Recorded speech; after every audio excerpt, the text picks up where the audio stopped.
Chapter 1. The calm before the chaos. Beth Armstrong loved the quiet hum of her apartment. It was the kind of silence that wasn't empty but full of ideas, colors, and the soft scratch of her pen against paper. Outside, December had begun its slow transformation of the city into a snow globe. Frost clung to the edges of her window, and the distant sound of carolers drifted up from the street below. Beth barely noticed. She was deep in Sally's world. Sally, the pink robot with a heart full of curiosity and a knack for solving math puzzles, was currently trying to rescue a group of penguins from a collapsing ice bridge. Beth smiled as she wrote the dialogue, imagining the bright illustrations that would accompany the scene. Children would giggle at Sally's clumsy attempts to balance equations while skating on ice. It was whimsical, educational, and, if Beth was honest, her favorite escape. Her phone buzzed against the desk, startling her. She glanced at the screen and groaned. Publisher. Again. Beth hesitated, staring at the name as if sheer willpower could make it disappear. She had been dodging these calls for weeks, but the universe, apparently, had run out of patience. With a resigned sigh, she answered. Beth, finally. The voice on the other end was bright, chipper, and far too enthusiastic for a Saturday morning. How's my favorite author? Beth pinched the bridge of her nose. Hi, Marcy. I'm fine. Just working. Working. Wonderful. That's what we love to hear. Listen, I've got exciting news. Beth's stomach tightened. Marcy's version of exciting usually meant Beth's version of panic attack. Your books are flying off shelves, Marcy continued. Sally is practically a household name. Do you know what that means? Beth swallowed. That kids are learning math? Marcy laughed. Yes, and that you, my dear, are a sensation. Which brings me to the next step. Book signings. Beth froze. Signings. Yes. 12 cities. Pre-Christmas tour. We're talking cozy bookstores. Twinkling lights. Adoring fans. Marcy. Beth's voice cracked like thin ice. You know I don't do public events. Oh, Beth, you're a star now. People want to meet Margaret Powell. Beth winced at the mention of her pen name. Margaret Powell had been her shield, her invisibility cloak. Beth Armstrong was shy, introverted, and perfectly content to let Sally soak up the spotlight. Margaret Powell was supposed to be a name on a cover, not a face in a crowd. I can't, Beth said firmly. I'm not good at that sort of thing.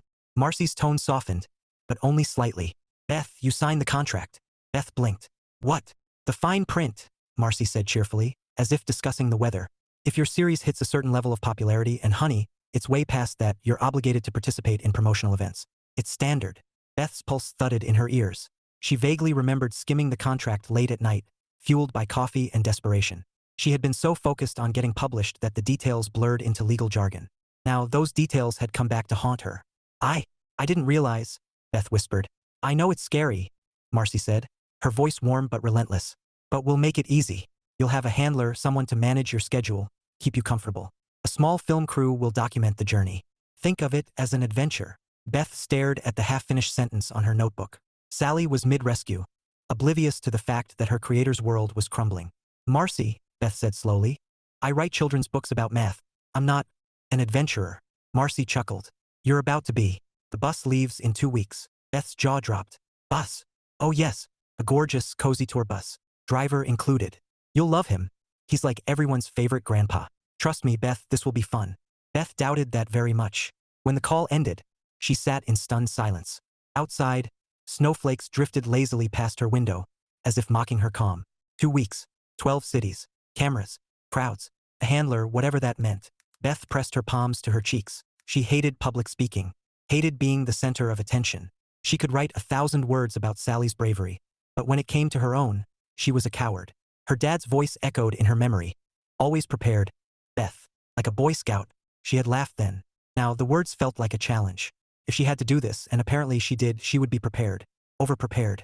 She would memorize every possible question, every polite response. She would rehearse smiles in the mirror until her cheeks ached. She would survive this tour if it killed her. Beth glanced at Sally's world again. The cheerful pink robot skating across ice. Lucky you, she muttered. You only have to save penguins. She had to survive 12 cities. And Christmas was just around the corner. Chapter 2. Preparations and Panic. Beth Armstrong had always believed that preparation was the antidote to chaos. Lists were her armor, plans her shield. So, naturally, when faced with the prospect of 12 cities, cameras, and strangers asking questions, she did what any self-respecting introvert would do. She made a list. Actually, she made 12. The first list was titled, Questions People Might Ask. The second, Responses That Make Me Sound Normal. By the time midnight rolled around, Beth had filled an entire notebook with imagined conversations. What inspired Sally? Well, I wanted to make math fun for kids. and Sally seemed like the perfect guide. Do you have kids? Not yet, but I hope to someday. Are you rich now? Beth grimaced at that one. She wrote, I'm grateful for the success, but writing is about passion, not money. Then underlined it twice. She practiced in front of the mirror, smiling until her cheeks felt like stiff clay. She tried different tones. Warm, enthusiastic, approachable. Every time, she looked like someone auditioning for a toothpaste commercial. Her best friend, Jenna, found her like that 2 nights later, standing in the living room, grinning at her own reflection like a lunatic. Beth, Jenna said, leaning against the doorframe with a mug of cocoa. Are you okay? Beth dropped the smile. Define okay. Jenna walked in, her fuzzy socks sliding across the hardwood. You look like you're about to sell me a lifetime supply of dental floss. Beth groaned and flopped onto the couch. I'm doomed. Jenna perched beside her. You're not doomed. You're famous. That's worse, Beth muttered. Do you know how many people are going to stare at me? Ask me questions? Expect me to be charming? Jenna grinned. You are charming. I'm charming in writing, Beth said. On paper, I'm delightful. In person, I'm a socially awkward penguin. Jenna laughed so hard she nearly spilled her cocoa. You'll be fine. You've got that Boy Scout thing going for you. Beth sighed. Preparedness doesn't make me less terrified. Then fake it, Jenna said. Smile, nod, talk about Sally. Everyone loves Sally. Beth glanced at the pink robot plush sitting on her desk. Sally's stitched grin seemed to mock her. Easy for you, Beth thought. You don't have to answer questions about your love life. 2 weeks passed in a blur of lists, rehearsals, and mounting dread. Beth packed carefully. Comfortable sweaters, jeans, boots, and one emergency dress in case Marcy sprung a fancy event on her. She tucked Sally's plush into her bag for moral support. The morning of departure arrived cold and bright. Snow dusted the streets like powdered sugar. Beth stood on the curb outside her apartment, clutching her suitcase, heart thudding like a drum. The bus was impossible to miss. A sleek, midnight blue coach with silver lettering that read, Margaret Powell Holiday Tour. Beth's stomach flipped. Seeing her pen name in bold letters felt surreal, like stepping into someone else's life. The door hissed open, and a man stepped out. Tall, broad-shouldered, wearing a charcoal coat and a smile that managed to be both confident and kind. Beth Armstrong. His voice was warm, smooth, with a hint of amusement, as if he already knew she was nervous. Beth nodded, gripping her suitcase handle like a lifeline. I'm Ryan, he said, extending a hand. Your handler. I'll make sure you survive this circus. Beth blinked. Handler, he chuckled. Officially, I'm your coordinator. Unofficially, I'm your bodyguard, therapist, and occasional snack provider. Beth stared at his hand for a beat before shaking it. His grip was firm, reassuring. She hated that it made her feel safe. Behind him, an older man appeared in the doorway. White hair, twinkling eyes, and a grin that could melt the iciest day. And I'm George, he said. Your driver. Don't worry, kid. I've been doing this longer than you've been alive. We'll get you where you need to go. Beth managed a weak smile. Nice to meet you both. Ryan gestured toward the bus. Come on in.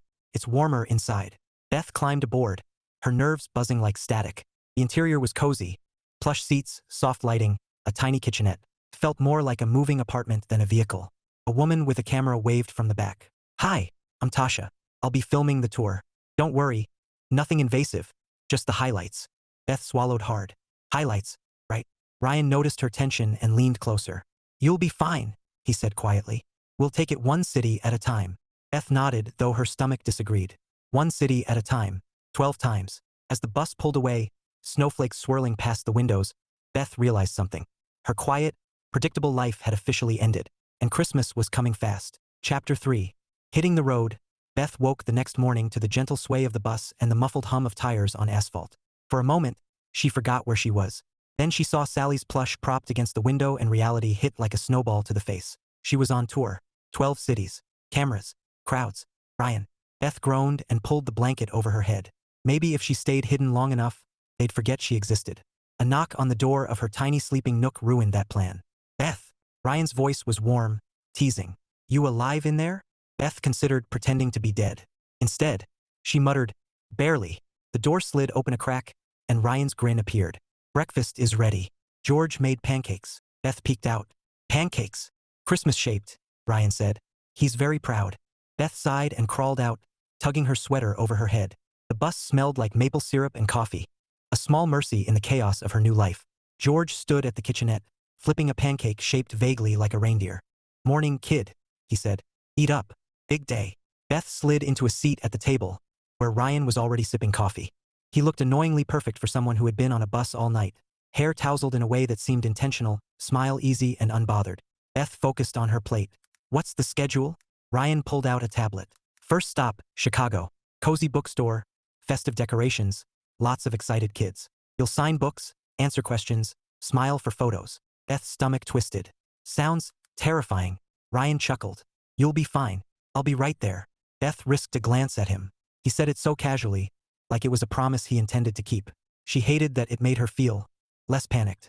By the time they rolled into Chicago, Beth had rehearsed her responses a dozen times. She clutched her notebook like a talisman as Ryan guided her through the back entrance of the bookstore. The place was magical. Twinkling lights draped across shelves, garlands framing the windows, the scent of cinnamon and pine in the air. A crowd had already gathered, buzzing with excitement. Beth's pulse spiked. Ryan leaned down, his voice low and steady. Deep breath. You've got this. Beth inhaled, exhaled, and stepped into the spotlight. The first few minutes were a blur. Smiling, signing, answering questions. Most were easy. What's Sally's favorite color? Pink, obviously. Will there be more books? Yes, she was working on one now. Beth clung to her rehearsed answers like a lifeline. Then a little boy with glasses and a mischievous grin asked, Are you rich now? Beth froze. Her brain scrambled for the underlined response. I'm grateful for the success, she said, voice shaky. But writing is about passion, not money. The boy frowned. My mom says rich people buy islands. Beth blinked. I don't have an island. Ryan swooped in smoothly.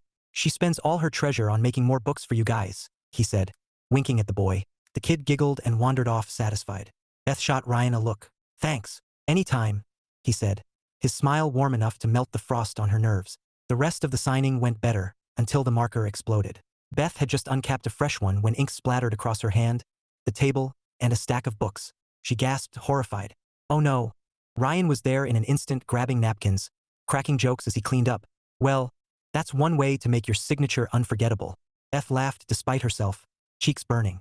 The crowd laughed too, and somehow, the disaster turned into a moment of shared humor instead of humiliation. By the time they left the bookstore, Beth was exhausted but lighter. She had survived. She had even laughed. On the bus, Ryan handed her a mug of cocoa. See? Not so bad. Beth curled her fingers around the warm cup. Not terrible, she admitted.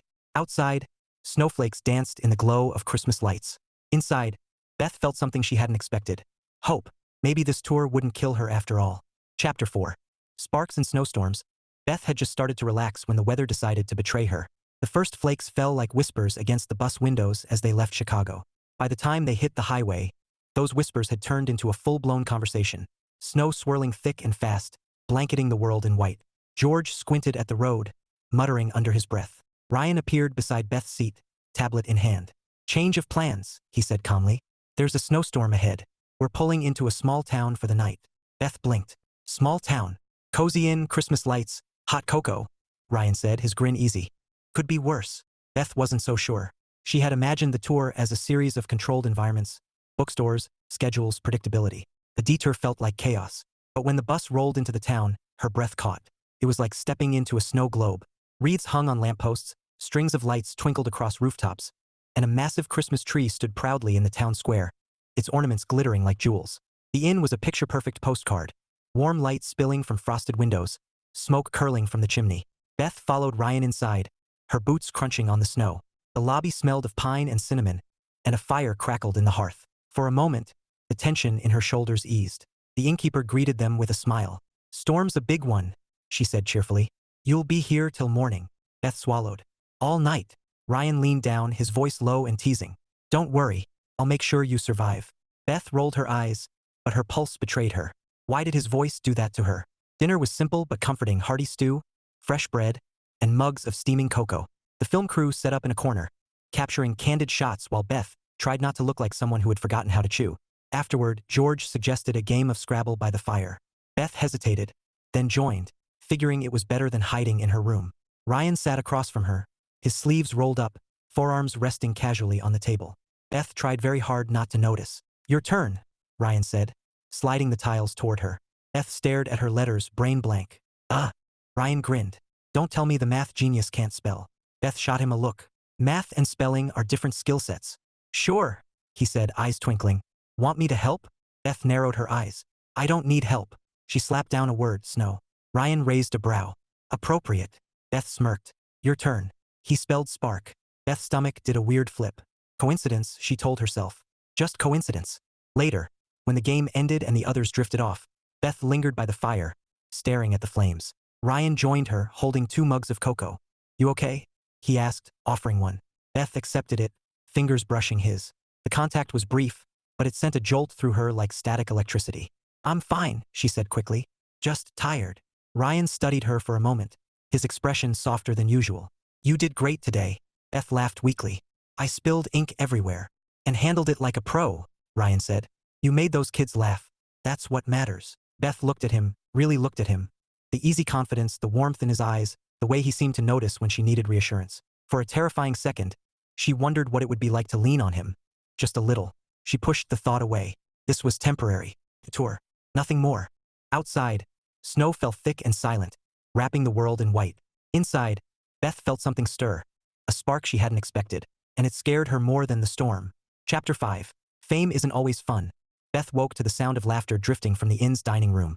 For a moment, she lay still, staring at the ceiling beams, wishing she could stay cocooned in the quiet. But the storm had passed, and the tour had to move on. She dressed quickly, pulling on a soft gray sweater and jeans, and joined the group downstairs. Ryan was already there, leaning casually against the counter, chatting with Tasha from the film crew. He looked relaxed, like he belonged anywhere. Beth envied that.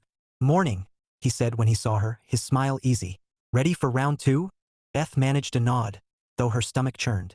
She had survived 1 signing, but the thought of 11 more made her want to crawl under the nearest table. They hit the road after breakfast, the bus humming along snow-dusted highways. Beth curled up in her seat with her notebook, trying to focus on Sally's next adventure. But her concentration shattered when she overheard voices from the back. She's pulling in serious numbers, Tasha said, her tone impressed. The royalties alone, wow. Yeah, another crew member replied. Bet she's set for life. Beth froze.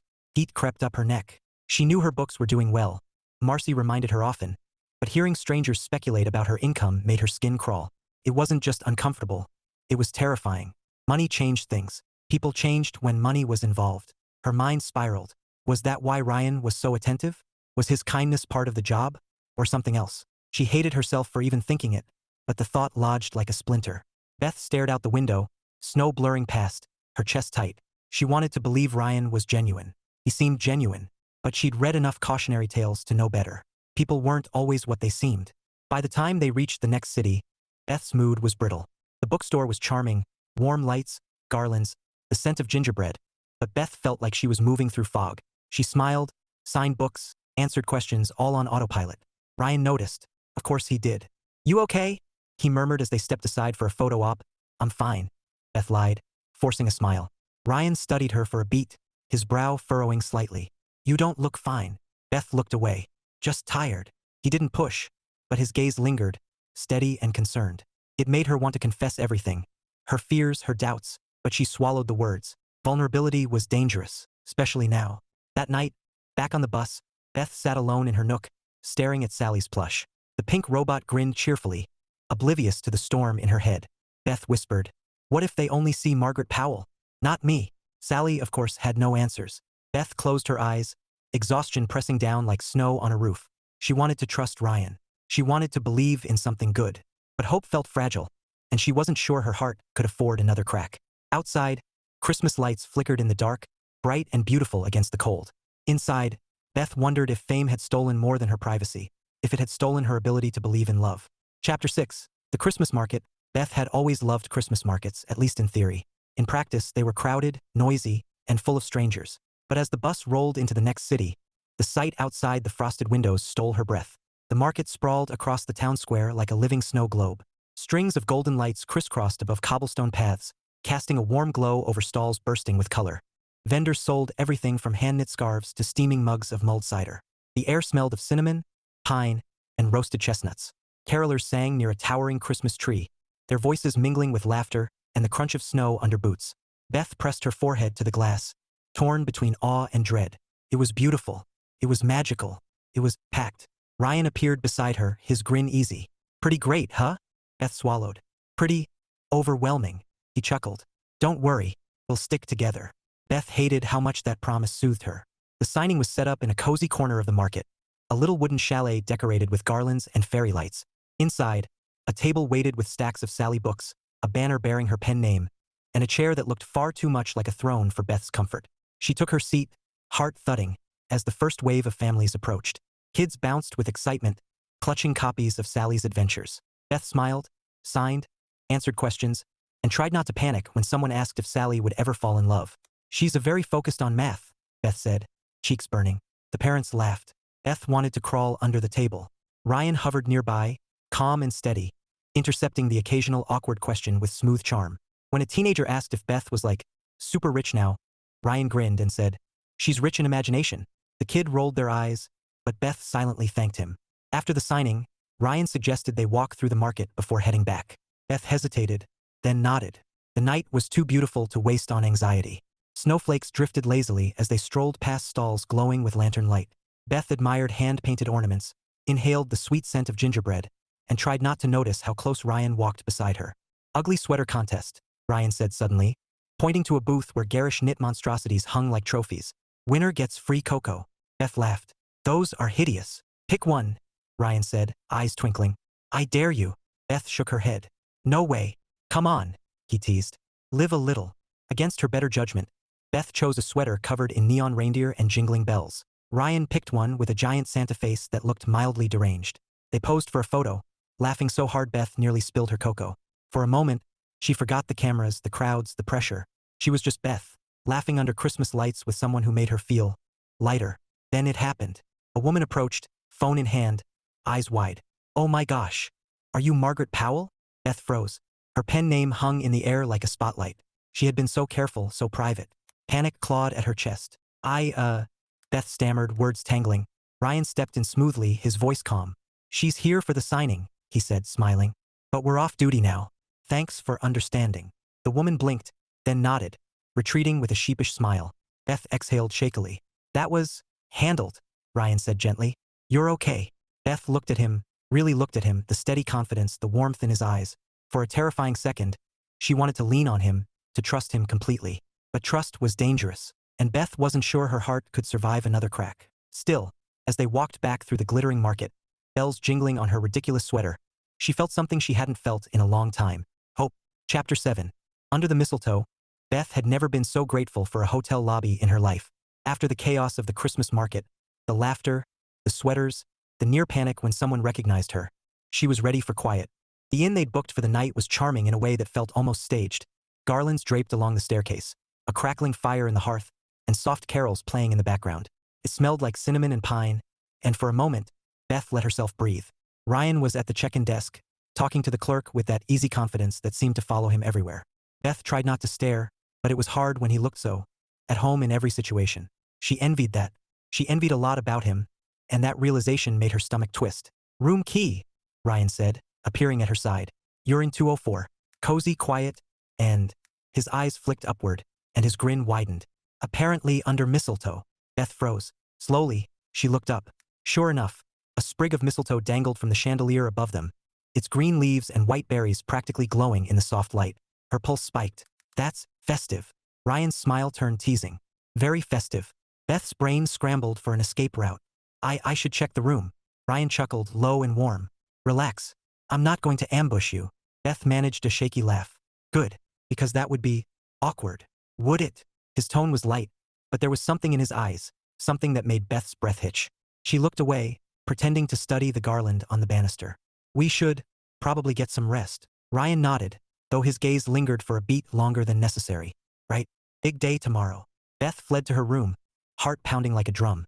She closed the door, leaned against it, and exhaled hard. What was happening to her? She had spent years building walls, guarding her heart, convincing herself that love was a fairy tale for other people. And now, one smile from Ryan had her questioning everything. She paced the room, trying to shake the feeling. It wasn't just attraction, it was trust, and that was scarier than anything. Trust meant risk. Trust meant vulnerability. And Beth wasn't sure she was ready for that. But when she finally crawled into bed, the image of Ryan standing under the mistletoe lingered like a spark in the dark. Chapter 8. The big reveal. Beth had learned one thing on this tour. When Marcy said, "Small surprise," it was never small. The email came that morning, cheerful and devastating all at once. "Beth, quick update. Tonight we're doing a live stream Q/and A from the hotel lounge. Fans are dying to see you. It'll be fun." Beth stared at the screen, her cocoa cooling in her hands. Live stream, as in real time.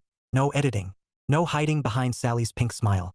Just her Beth Armstrong, introvert extraordinaire, broadcast to thousands of strangers. Her pulse spiked. She could barely handle book signings with rehearsed answers. A live stream meant unpredictability, chaos, exposure. Ryan noticed the color draining from her face. What's wrong? Beth shoved the tablet toward him. This. He scanned the email, then looked up, calm as ever. Okay, we can handle this. Beth blinked. Handle? Ryan, I can't. You can, he said firmly. And you won't be alone. I'll be right there. Beth wanted to believe him, but panic clawed at her chest. What if I freeze? What if they ask something I can't answer?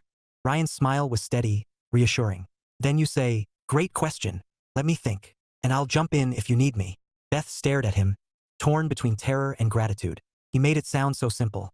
Like breathing. Like math, logical, solvable. But her heart wasn't logical. It was a mess of fear and hope and something else she didn't dare name. The lounge was warm and festive. Garlands draped along the mantel. A fire crackling in the hearth. Cameras were set up, lights glowing softly. Beth sat in the center, hands clasped so tightly her knuckles ached. Ryan stood just off camera, his presence like an anchor. Ready? Tasha asked, cheerful as ever. Beth swallowed hard. As I'll ever be. The countdown began. 3, 2, 1. Hi, everyone, Tasha chirped. We're here with the amazing Margaret Powell. Beth forced a smile, praying it didn't look like a grimace. Questions poured in: favorite book, writing process, inspiration for Sally.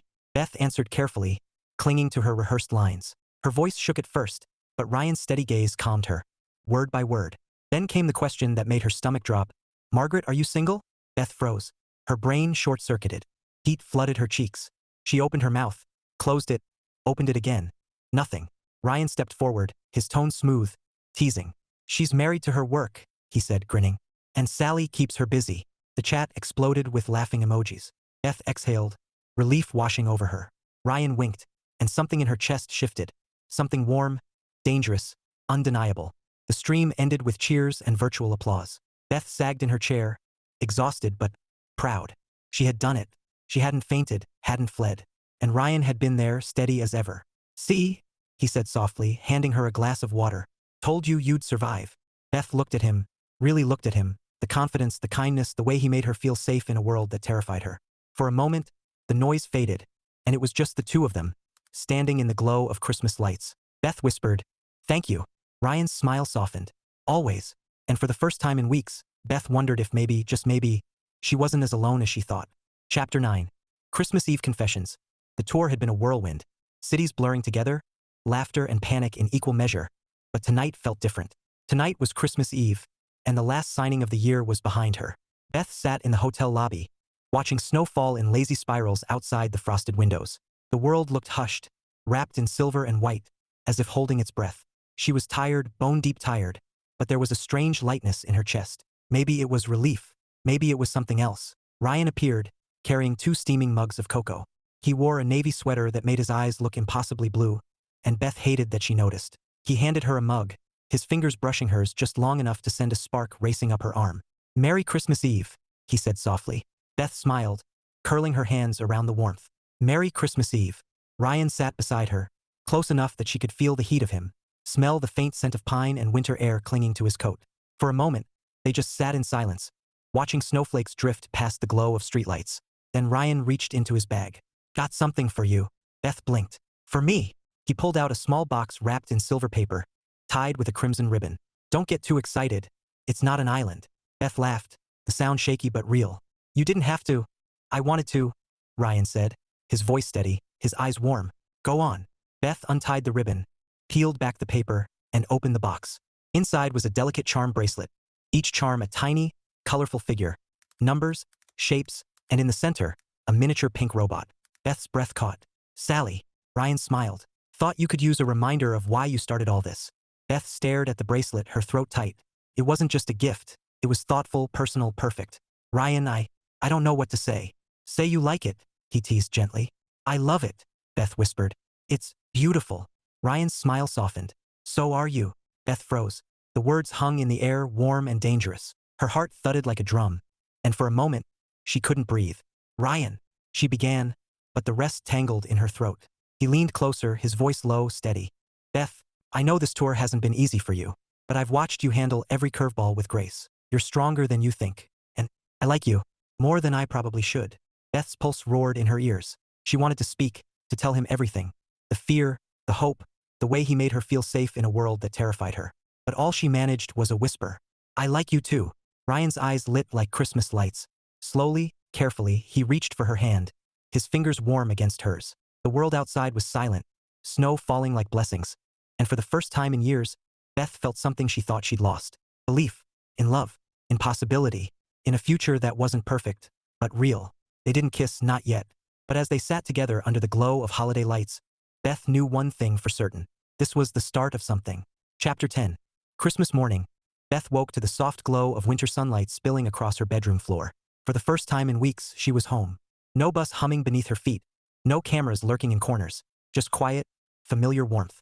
Outside, snow blanketed the street, and the distant sound of church bells drifted through the crisp air. She lay still for a moment, savoring the peace. The tour was over.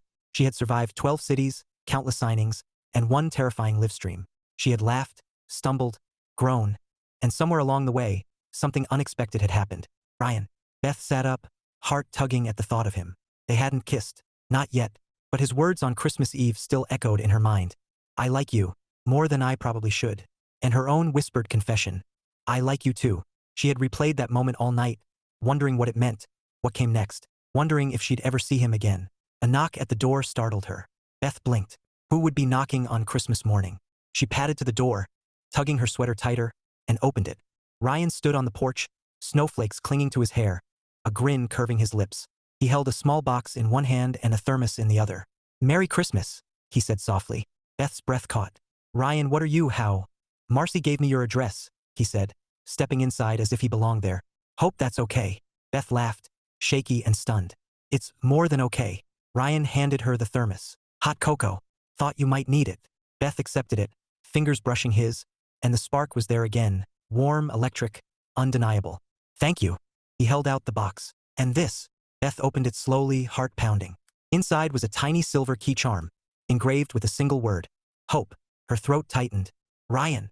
He met her gaze, steady and sure. You told me once you weren't sure if love was too much to hope for. I wanted you to know. It's not. Beth's eyes blurred with tears she hadn't expected. She set the box down, her hands trembling, and whispered, You have no idea how much that means. Ryan stepped closer, his voice low, warm. Then let me show you. Beth didn't think. She didn't plan. She just moved, closing the space between them, her heart racing as his arms slid around her like they'd always belonged there. His lips met hers in a kiss that was soft, certain, and full of everything she'd been afraid to believe in. Outside, snow fell in gentle silence. Inside, Beth felt something bloom. A promise, a beginning, a future bright as Christmas lights. For the first time in years, she wasn't just writing happy endings. She was living one.